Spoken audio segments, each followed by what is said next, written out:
yesterday, okay? Purity, which is? Right, that you would have no dirt in your glass, no barnyard dirt in your glass of water. You would have a pure heart and try to do the things that you know God wants you to do. And so today, we are going to learn a little bit about our saint of the day, Joseph, and our virtue of the day, which is, here it comes, faith. So, who can tell me one thing they know for a fact about faith? One thing you know about it. Yes? Go ahead. It's how you believe in God. Okay, a belief in God, that's definitely faith. Anybody else? Yes, Aubrey? Trusting in God even though you can't see Him. Ooh, yes, and that's what we're going to talk about the most. Because I can't really show you faith. It's not a thing, it's a feeling. It's like if I was to say to you, do you love your parents? You're going to say yes or no. I hope you're going to say yes. And I'm going to say, well, then show me that love. I want to see it. If you really love your parents, I want to see that love. Show it to me. And you can't really show me love, but you can show me what love looks like by the way you act towards your parents. Like when your parents come to get you, you know which ones are yours, you're happy to see them, you hug them. And so that's the same thing with faith. We can't show it to you, but we're going to talk about what it looks like. And so Joseph here, the reason we're talking about him today, he also did not do anything very great in his lifetime. He didn't save the world, he didn't cross the Red Sea, but he was very faithful. And most especially, he was faithful to Mary and to the baby Jesus who's hiding behind these gorgeous flowers you kids brought to Mary yesterday. I did not want to move them because she's very happy with them. And I'm going to let her keep them. So Joseph knew that God would take care of everything there was to take care of, even though he didn't understand how it was going to be or how he was going to do this. God said, don't worry about it, and Joseph said, all right, that's what you want me to do, that's what I'm going to do. Now, that's easy for him, but sometimes it's hard for us to do. Joseph was a carpenter. Can anybody tell me what is a carpenter? I know that Mrs. Lundquist talked about this on Monday, I think, so somebody tell me what you know about a carpenter. Ryan, what do you know about a carpenter? Pardon me? He builds things out of stone. Does he build it out of stone? No. Does he build it out of metal? A carpenter. Does a carpenter build out of metal? No. No. What does a carpenter build out of? Amy? Wood.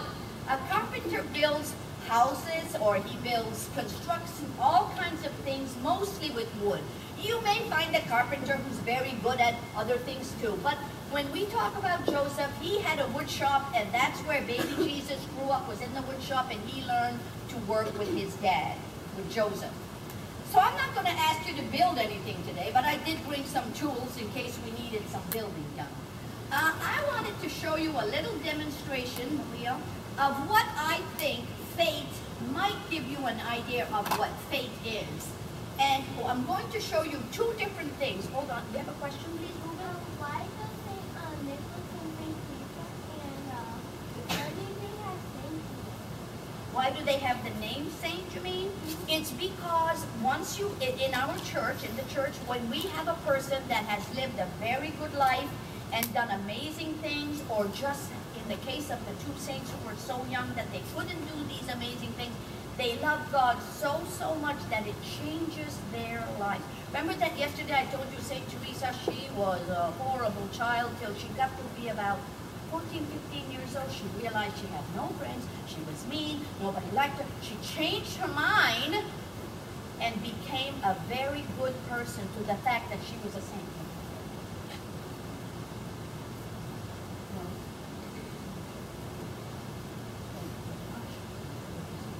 I have here two what? Okay, what's the difference between this balloon and this balloon? Okay. The other one has what? It has air in here? Are you sure of it? Where is it? I don't see it. Did you see it? Can't see. Is there air in this one? But you cannot see this air, but you are 100% sure that there's air in here, right? Is there anybody in this room who does not think this balloon is full of air? See? Because you're right. The balloon is full of air.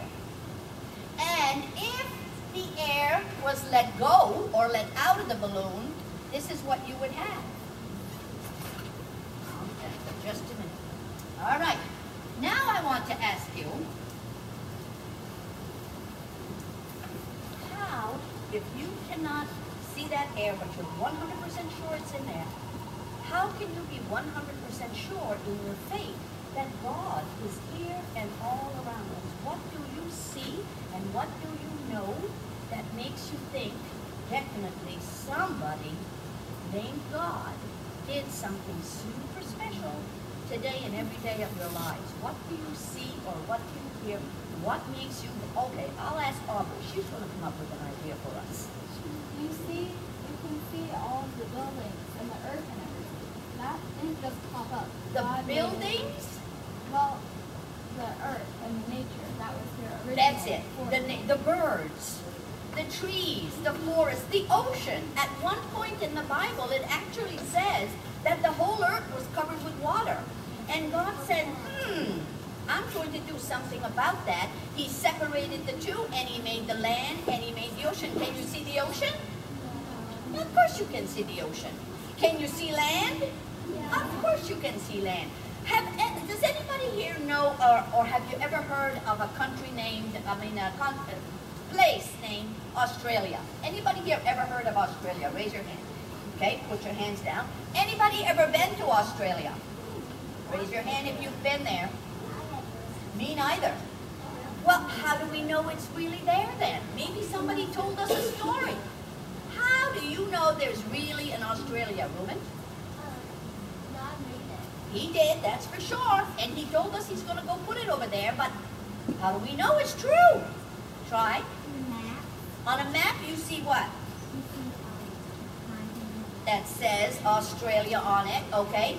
What else? Anybody has ever heard or seen or on TV a kangaroo? You've seen kangaroos on TV jumping around. Where do kangaroos come from? They come from Australia. So there must be a continent named Australia, even though we cannot see Australia and we haven't been there yet. We certainly, eventually, we're going to go to Australia if we're lucky, or we're going to know somebody who's actually been there. And so for you to believe that, you have faith. You didn't know that's what it was called. You just thought somebody told you about it and that's what you believe. But we need faith in order to believe, Drew. We need faith in order to believe the things that we are told. And God said that even his apostles sometimes, they did not have much faith. He was so discouraged sometimes with them. He would tell them something, he would do something with them, and then the next day they'd say, oh well, I really don't believe that. And one day, do you know what Jesus told them? He said, you don't even have the faith of a mustard seed. Now your leaders are going to put in your hand or give you a mustard seed. Go ahead, leaders. I want you to see how tiny a mustard seed is. It's not very big. Blue group, where are you? So that he can give you your seed. Raise your hand. You're blue. Here's a blue over here too. Go get a mustard seed. Go back there. Go get a mustard seed. David. Thank you. I know what you know.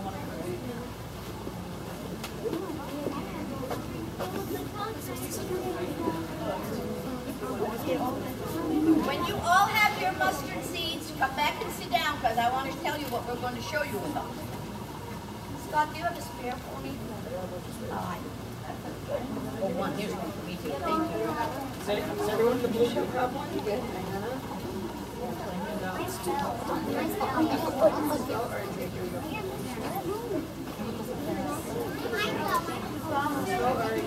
Don't drop them.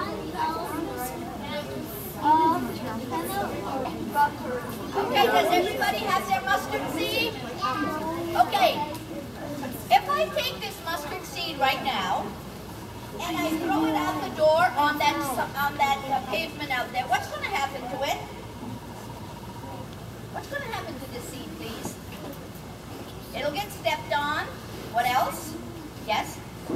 It'll crack open. Is it going to grow? No, it won't. What does it need to grow? What, Drew? Water. One thing is water. Yes?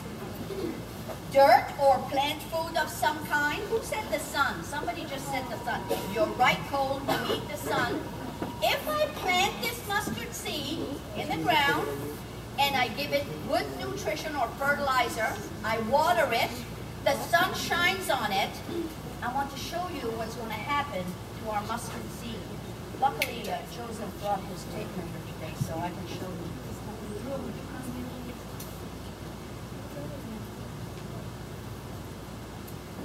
You're smaller than me. Bend down and hold this right here on the ground. Take it all the way to the ground. TJ is going to show you what will happen to this mustard seed if we plant it, we water it, we nourish it. Are you there yet, TJ? Yeah. There it is. This little seed will grow 10 feet tall. Is that hard to believe? It's hard for me to believe. Look at the size of that seed you have in your hand. I'd like to eat the seed and find out if I could grow 10 feet tall. I would try it. Thank you. Appreciate it. Thank you. So here's the thing. If this little seed can grow 10 feet tall, what can we possibly do that will help us to have more faith?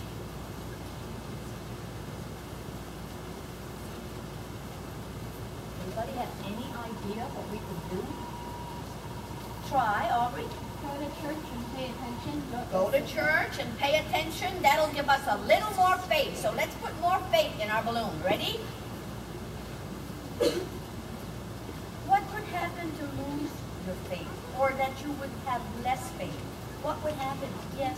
Playing around. Yes, playing around, not paying attention in church, not listening when your teachers are. Little less faith. What else could you do that would help you to lose your faith and not believe in Jesus? Yes? Lying. Oh, that's a big one. I went to church. I said my prayers. What else could we do? Yes? Bullying other people. Saying, here, you can't play with us. You're too mean. I don't want you in my group. Yes?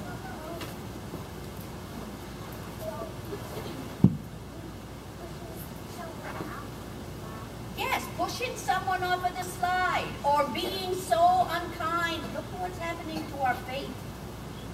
This is why it's hard for us sometimes when we are supposed to believe something and do the right thing. We have this much faith. Look at this. This is very hard.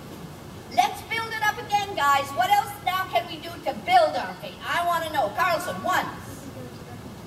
Go to reconciliation if you've hurt someone. Here we go. We're at reconciliation. Yes? Yes. He says, Cole says, if you love Jesus and try to act like him. Here we go. That's a tough one. Yes? Pay attention in church. Don't be laying on the floor and whining and crying and wanting to go home and when is it done? But try and listen. Yes, Drew? Not listening to your mom or dad. That would be a bad one. So what would be the good one? What should you do? You should listen to your parents. Right. If they say go run into the street, you listen to that? No, only Scott does that. Where's Scott? He's gone again. Yeah. One more thing we're going to do. Yes. I lost my mustard. Oh, you lost his mustard seed. That's not going to really bother you much. We'll get you another one. Yes? Yes, that's great, Sam. It doesn't really have to be your parents. It could be other people. The other day, I was feeding my birds, and I'm kind of a sloppy bird feeder. And I had my grandkids visiting me, and I made a mess all over my garage floor with bird seeds. And I don't like to leave them there because I'm afraid that the mice might decide they want some. And without even asking, somebody that I love very much took a broom, swept all that bird seed out for me, and I didn't even have to do it. I came back, and my bird seed was all cleaned up. Here we go. You know what? This is the kind of faith that the saints have. We said, why do we have saints? Saints have so much faith that sometimes they just burst with it. And other times, they have so much faith that it blows them right off to heaven. That's the kind of faith I want for each and every one of you. All right, Miss Wood, thank you for your patience. Excellent. I was off a little bit. Excellent demonstration. Thank you. All right, let's get ready for our skit. Skit people. Mustard seed, you can try and hold on your mustard seed all day. Let's see what happens. MC, we're going to skip.